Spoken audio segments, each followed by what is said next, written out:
Kebawah Dulia Maha Mulia Paduka Seri Baginda Sultan Haji Hassanal Bolkiah Muizzuddin Wad Daulah Ibni Almarhum Sultan Haji Omar Ali Saifuddin Saadul Khairuddin Sultan dan Yang di-Pertuan Negara Brunei Darussalam bertitah menegaskan jangan diubah-ubah cara orang-orang Brunei dalam menagih berkat dan rahmat.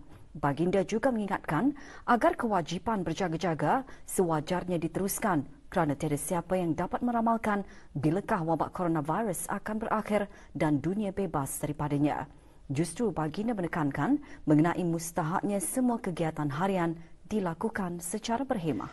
Kebawah Dulia Maha Mulia mengingatkan demikian dalam titah perutusan sempena menyambut bulan Ramadan tahun 1442 Hijrah bersamaan 2021 Masihi. Umat Islam titah baginda wajar bersyukur kerana dapat menyambut kedatangan Ramadan, iaitu bulan yang penuh berkat. Baginda bertitah penularan wabak coronavirus yang sehingga kini masih melanda dunia menyebabkan umat Islam berpuasa dalam suasana berbeza pada tahun sudah. Di negara kita, alhamdulillah, keadaan menunjukkan perkembangan yang baik, di mana wabak yang menakutkan ini dengan izin Allah telah dapat dikawal.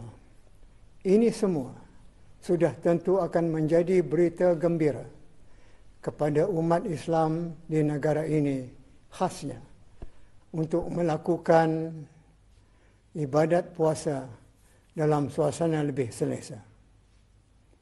Ini juga tidak syak lagi, adalah merupakan rahmat kepada Brunei yang wajib disyukuri. Cara bersyukur itu tidak lain ialah dengan melakukan ketaatan dan ibadat kepada Allah jua, di mana pada saat ini ibadat yang sangat dituntut ialah menunaikan puasa sepanjang bulan Ramadan. Beta berharap kita semua akan dapat menjalani ibadat ini tanpa halangan atau gangguan, di samping juga ibadat-ibadat fardu yang lain. Dan bahkan kita juga insya-Allah boleh menggandakan ibadat-ibadat sunat seperti membaca Al-Quran, bersedekah dan sebagainya. Yang semua itu menjanjikan pahala dan keberkatan.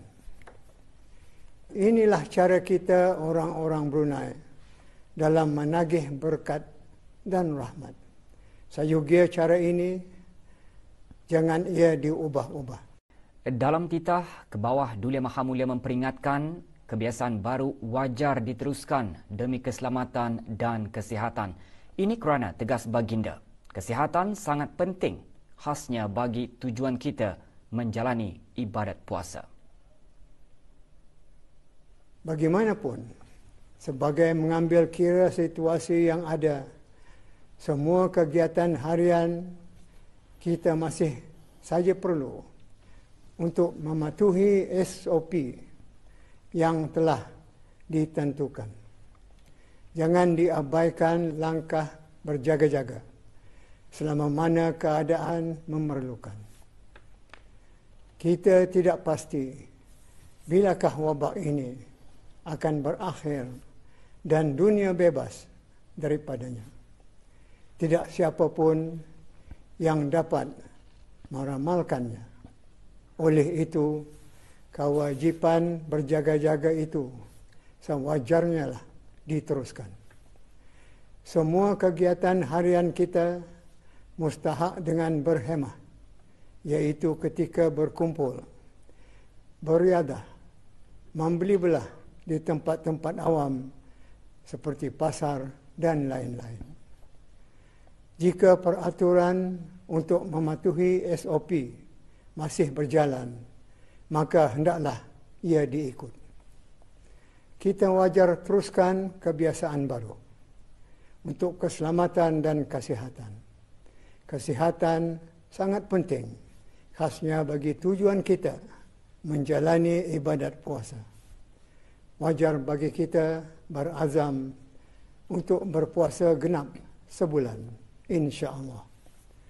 Niat kita yang baik ini akan diperturut oleh Allah Subhanahu wa taala. Situasi pada masa ini pada hemat baginda tidak akan menghalang umat Islam untuk hadir ke tempat-tempat ibadat seperti biasa, berbeza daripada situasi pada tahun lalu apabila kehadiran ke masjid, surau dan balai ibadat terpaksa ditangguhkan. Tidak ada sebab situasi negara pada masa ini akan mengganggu ibadat kita. Kalau pada tahun lepas, untuk beberapa ketika, kita memang terpaksa menangguhkan kehadiran ke masjid, surau dan balai ibadat untuk sembahyang fardu Jumaat dan sembahyang fardu yang lain secara berjemaah serta juga sembahyang sunat tarawih. Tetapi pada tahun ini, alhamdulillah, situasi nampaknya tidak akan menghalang kita untuk hadir ke tempat-tempat ibadat seperti biasa. Kecualilah berlaku perkara-perkara di luar dugaan. Selepas menyempurnakan puasa, kita akan memasuki pula gerbang hari raya. Semoga Allah akan mengurniakan kepada kita kesihatan untuk dapat merayakannya dalam keadaan aman dan selamat. Sebelum itu, persediaan eloklah disederhanakan sahaja sesuai dengan keadaan dan faktor ekonomi masa kini. Berjimat dalam berbelanja adalah bererti menolong diri kita sendiri.